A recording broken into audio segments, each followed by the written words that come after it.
Praise the lord. దేవుని యొక్క పరిశుద్ధ నామంలో మీ అందరికీ వందనాలు తెలుపుకుంటున్నాను. బాగున్నారా? మరి దేవాది దేవుడు మనల్ని ఎంతగానో ప్రేమించి ఆయన కృప మనకి తోడుగా ఉంచి మరి పరిశుద్ధుడైన దేవుడు ఈరోజు నిన్ను నన్ను ప్రేమిస్తూ ఈరోజు ఒక మాట ఆయన మనతో మాట్లాడాలని ఆశ కలిగి ఉన్నాడు. మనం బైబిల్ గ్రంథమును తెరిచి మొదటి అధ్యాయంలో ఆదికాండం మొదటి అధ్యాయం 29వ వచనాన్ని ఒకసారి మనం చూద్దాము. 29వ వచనం ఇలాగ రాయబడింది. దేవుడు, ఇదిగో భూమి మీదనున్న విత్తనములిచ్చు ప్రతి చెట్టును, విత్తనములిచ్చు వృక్ష ఫలము గల ప్రతి వృక్షమును మీకిచ్చి ఉన్నాను, అవి మీకు ఆహారమగును అని రాయబడింది. చూడండి, దేవాది దేవుడు మనల్ని ఎలా సృష్టించాడో, మనకి ఎటువంటి స్వభావం ఇచ్చినాడో, మనం ఎలా జీవించాలో, మనం ఎలా బ్రతకాలో, మనం ఎలా ఈ భూమి మీద మన యాత్రను ఎలా సాగించాలో అనేది కేవలము ఆయన రూపము ఆయన స్వరూపం ఇచ్చిన మనకైనే కాదు, కానీ చెట్టును కూడా ఇస్తున్నాడు దేవుడు. చెట్టు విత్తనమిచ్చే చెట్టుని, వృక్ష ఫలమిచ్చే చెట్టుని, ఫలమిచ్చు చెట్టుకు తగిన వాటి పేర్లను ప్రతిదీ కూడా దేవుడు ఈ భూమి మీద మనకన్నా ముందుగానే నిర్మించి ఉన్నాడు. ప్రతి చెట్టు విత్తనములు ఇస్తుంది, ప్రతి చెట్టు వృక్షములు ఇస్తుంది, ప్రతి చెట్టు ఫలాలను ఇస్తుంది, పండ్లను ఇస్తుంది, పువ్వులను ఇస్తుంది. అలాగే ఆహారం అవుతాయి అవి అని రాయబడింది. అంటే ఆహారం అవుతున్నాయి అంటే అవి పండ్ల చెట్టు కావచ్చు. ఒక పండ్లు మనకి ఆహారంగా, మనకి ఆకలిని తీర్చడానికి దేవుడు పండ్లని తిని మీరు ఆకలి తీర్చుకునేడని లేఖనాల ద్వారా దేవుడు మనకి సెలవిస్తున్నాడు. మరి ఈ చెట్లు, కాయలు, పండ్లు, ఫలాలు ఇవన్నీ ఎవరి కోసం? మన కోసం చేశాడు దేవుడు. ఈరోజు మనం తింటున్న ప్రతి పండు, ప్రతి కాయి, ప్రతి చెట్టు నుంచి వచ్చిన పండ్లు, ఫలాలు లాంటివి. మరి ఇది అంతా ఎవరు సృష్టించారు? నీవు నేను పెట్టిన చెట్ల? నీకన్నా నాకన్నా ముందుగానే దేవుడు వాతావరణం అంతా సృష్టించి విత్తనములు ఇచ్చే చెట్లను, ఫలాలు ఇచ్చే చెట్లను, పువ్వులు ఇచ్చే చెట్లను రకరకాలుగా దేవుడు ముందుగానే సృష్టించాడు. ఆ తర్వాతనే మనల్ని సృష్టించి ఆ యొక్క ఏదైనా తోటలో మనల్ని ఉంచాడు. ఈరోజు చూడండి, పనస చెట్లో జామకాయలు రావు, జామకాయ చెట్లో మామిడికాయలు రావు, మామిడికాయ చెట్లలో వేరే కాయలు రావు. ఏ చెట్టు వేస్తామో ఆ చెట్టు విత్తనమే వస్తుంది. ఏ విత్తనం వస్తుందో, ఏ పండు వస్తుందో ఆ పండుని బట్టి ఆ చెట్టుకి మనం పేరు పెడతాం. హల్లెలూయా. మరి మనం పేరు పెడుతున్న పండ్లు, ఫలాలు ఏమిటి అంటే, మరి ఏ చెట్టు ఏ ఫలం ఇస్తుందో ఆ ఫలాన్ని బట్టి ఆ చెట్టుకు ఒక పేరు. చెట్టు అనడం వేరు, దానికి సంభాషించి పేరు పెట్టడం వేరే. ఇప్పుడు మనుషులందరికీ ఒకటిగా జన్మించి ఉండొచ్చు, కానీ నువ్వు పురుషుడివా స్త్రీవా అనే ఒక దానిని నువ్వు చూసినట్లయితే మన పోలికలను బట్టి, మన నడతను బట్టి కొంతమంది కొన్ని రకాలుగా పేర్లు పెడుతూ ఉంటారు. మరి ఈ భూమి మీద మనకి రకరకాలుగా పేర్లు పెడుతూ ఉంటారు. అలాగన మన చెట్లల్లో నుంచి కాస్తున్న కాయలు కావచ్చు, పువ్వులు కావచ్చు, పండ్లు కావచ్చు, వీటిని బట్టి మనం వాటికి పేర్లు పెడుతూ ఉంటాం. కేవలం ఆ పండ్లని మన ఆహారం తీర్చడానికి వాటిని దేవుడు సృష్టించున్నాడు. చూడండి, మన జీవితం ఎంతో సాగుతూ ఉంటుంది. ఎంతో కష్టంగానో, లేకపోతే వేదనగానో, భారముగానో, బరువుగానో, లేదు కష్ట సుఖాల మధ్యలో సంతోషముతోనూ, సమాధానముతోనూ రకరకాలుగా మన జీవితాలు ప్రయాణం జరుగుతూ ఉంటాయి. మరి ఇటువంటి ప్రయాణాలలో మనము ఎంతగా అభివృద్ధి చెందాలి? మనం ఎంతగా దేవుని మీద ఆనుకొని ఉండాలి? మనం ఎంతగా దేవుడిచ్చిన వాటిని అనుభవించాలి? ఈ ప్రశ్నకి సమాధానం మనకాడే ఉంటుంది. ఎక్కడెక్కడికో వెళ్తున్నాం, ఏదేదో చేస్తున్నాం, ఏదో చేయాలి, ఏదో మనం పొందుకోవాలి, సాధించాలి అని అనుకుంటున్నాం. కానీ యోహాను సువార్త మొదటి అధ్యాయం 4వ వచనంలో ఈ మాట రాయబడింది. ఆయన లేకుండా ఏది కలగలేదు, ఆయన చిత్తం లేకుండా ఏది జరగదు.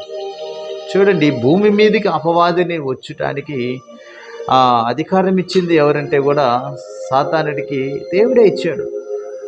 ఎందుకంటే దేవుని ఆజ్ఞ లేనిదే ఏది జరగదు. ఆమేన్. ఆయన ఆజ్ఞ లేనిదే ఏది జరగదు. అందుకని చూడండి, ఆయన ఆజ్ఞ ప్రకారము, ఆయన మాట చొప్పున, ఆయన పోలిక చొప్పున సమస్తాన్ని దేవుడు సృష్టించి నీకు నాకు ఈరోజు అనుగ్రహించబడి వాటి నుండి వస్తున్న ఫలాలను తిని మీకు అవి ఆహారం అవుతాయని దేవుడు వాగ్దానం ఇస్తున్నాడు. హల్లెలూయా. అవునండి, ఈ చెట్ల ఫలాలు తిని బ్రతికే వాళ్ళు ఎంతోమంది ఉన్నారు. ఫలాలు మరి అవి ఆధ్యాత్మికంగా ఎదుగుతున్న ఫలాలు కావచ్చు, లేకపోతే ఎదగకుండా ఒక చేదు లాంటి పడిపోతున్న ఫలాలు కావచ్చు.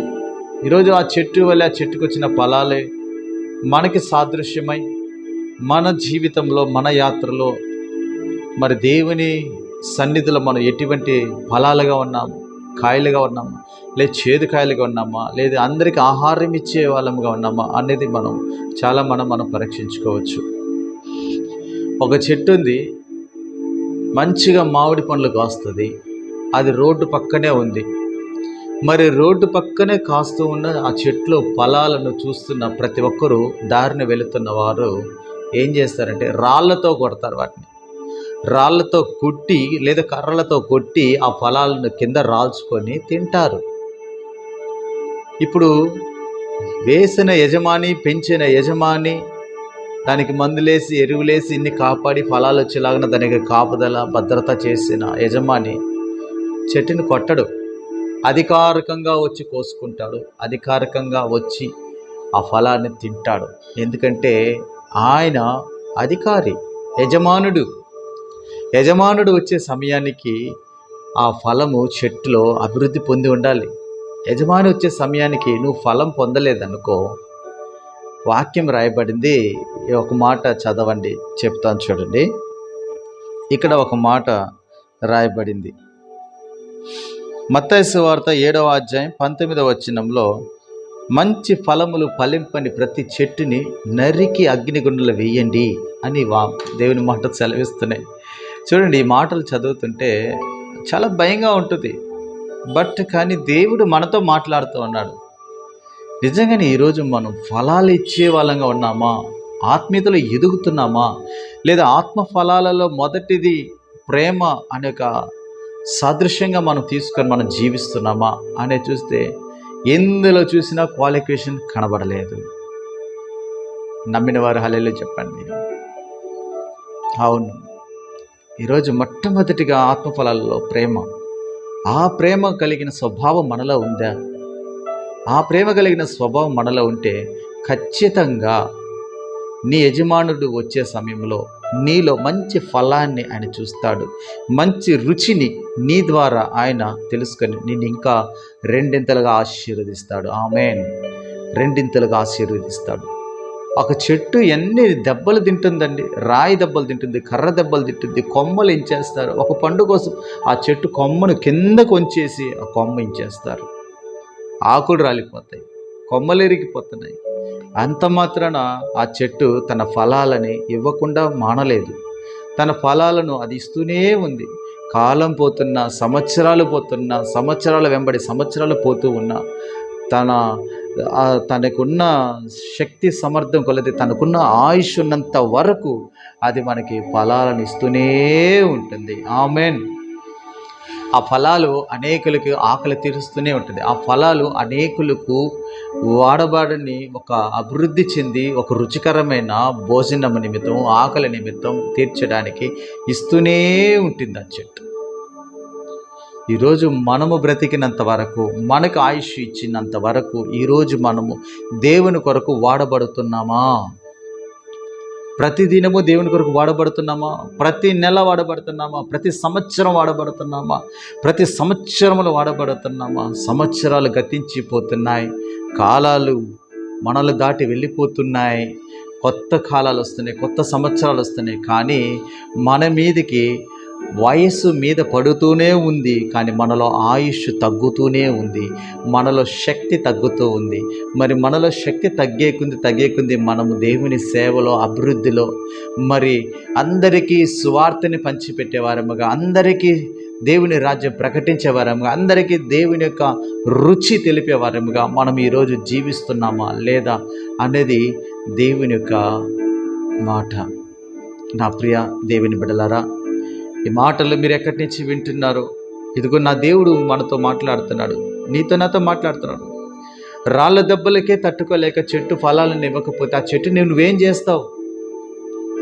ఆ చెట్టు నువ్వేం చేస్తావు? ఆ స్థలం వేస్ట్, అది ఉండడం వేస్ట్, దాన్ని నరికి పారేయండి. యజమానుడు వస్తాడు, యజమానుడు వచ్చే సమయానికి ఆ చెట్లు అభివృద్ధి లేదనుకోండి, ఆ చెట్టుని ఏం చేయమంటాడు? నరికేయండి, ఎందుకు? ఆ స్థలం వేస్ట్ అని వాక్యం లేఖనాలే సెలవిస్తూ ఉంది. ఆ స్థలం వేస్ట్, ఆ చెట్టున్న ఆ యొక్క ప్లేస్ వేస్ట్, దాన్ని నరికేయండి. ఎందుకు? ఎవరికి ఫలం లేదే, ఎవరికి అభివృద్ధి లేదే, ఎవరికి కనీసము సహాయం చేసేదానికి కూడా వీలు లేదే. ఆ చెట్టు ఉన్నా వేస్టే, లేకపోయినా వేస్ట్. నరికేయండి. మంచి ఫలాలు లేకపోతే ఆ చెట్టు నరికి అగ్నిలో వేసేయండి అంటున్నాడు మత్తయి సువార్తలో. ఈరోజు మనం నరకంలో పడకుండా ఉండాలంటే మనకి ఎన్ని అవమానాలు వచ్చినా, ఎన్ని నిందలు వచ్చినా, ఎన్ని భయంకరమైన అపోహలు వచ్చినా, కానీ ప్రభు సేవలో మనము సేవ చేస్తూనే ఉండాలి. ప్రభు రాజ్యాన్ని ప్రకటన చేస్తూనే ఉండాలి. ప్రార్థన పరులు ప్రార్థన చేస్తూనే ఉండాలి. ఆరాధించే వాళ్ళు ఆరాధన చేస్తూనే ఉండాలి.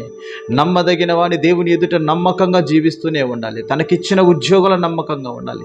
తనకిచ్చిన బాధ్యతల్లో నమ్మకంగా ఉండాలి. తన వెళుతున్న మార్గంలో నమ్మకంగా ఉండాలి. తనకిచ్చిన కుటుంబంలో నమ్మకంగా ఉండాలి. తనకిచ్చిన బిడ్డలలో నమ్మకంగా ఉండాలి.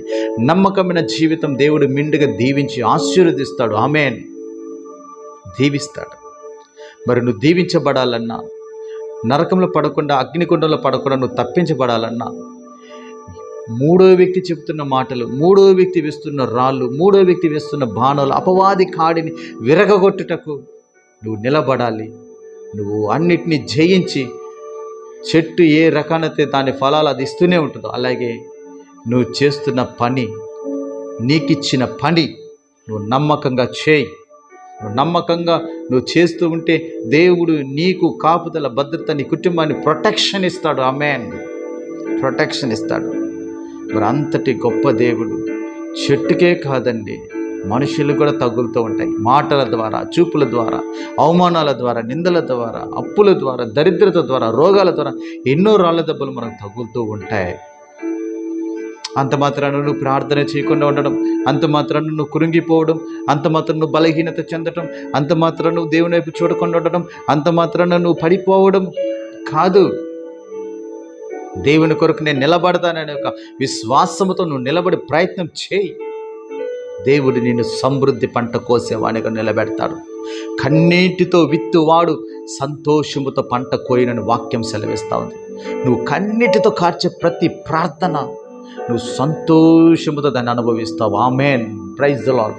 నువ్వు సంతోషంగా అనుభవిస్తావు. నువ్వు ఎవరి గురించి, దేని గురించి, ఏ అంశాన్ని పెట్టి నువ్వు కన్నీరు కారుస్తావో అది జరిగినప్పుడు నువ్వు సంతోషంగా నువ్వు ఆనందపరుస్తావు, నువ్వు ఆనందపడతావు. ఎస్, దేవుడు నమ్మదగిన దేవుడు. ఆయన చెట్టుకి ఒక రూపం ఇచ్చాడు. ఆ చెట్టు కింద ఎంతోమంది నీడను ఉంటాడు. ఆ చెట్టు మీద ఎన్నో పక్షులు నివాసం ఉంటాయి. ఆ చెట్టుని ఆధారం చేసుకుని ఎన్నో పక్షులు ఎక్కడెక్కడి నుంచో వచ్చి దాని నీడలో కూర్చుంటాయి. దాని మీద గూడు కట్టుకొని ఉంటాయి, దాని మీద ఇల్లు కట్టుకొని ఉంటాయి, ఎన్నో రకరకాలుగా ఉంటాయి. ఈరోజు మన యొక్క పరిస్థితులు, మన యొక్క స్వభావములు, మన యొక్క రకరకాలుగా ఉంటూ ఉంటాయి. హల్లెలూయా. ఈరోజు దేవుడు మనతో మాట్లాడుతున్న రీతిగా మనమందరం కూడా ఎన్ని శ్రమలు, ఒడిదుడుకులు మన మీదకి వచ్చినా, మనకిచ్చిన సేవలో, పరిచర్లో, దేవుడు చూపించిన నమ్మకమైన మార్గంలో మనం నమ్మకంగా జీవించాలని ప్రభు కోరుకుంటున్నాడు. ఆయన తన వాక్కుని దీవించి ఆశీర్వదించును గాక. May God bless you. Praise the Lord. Amen.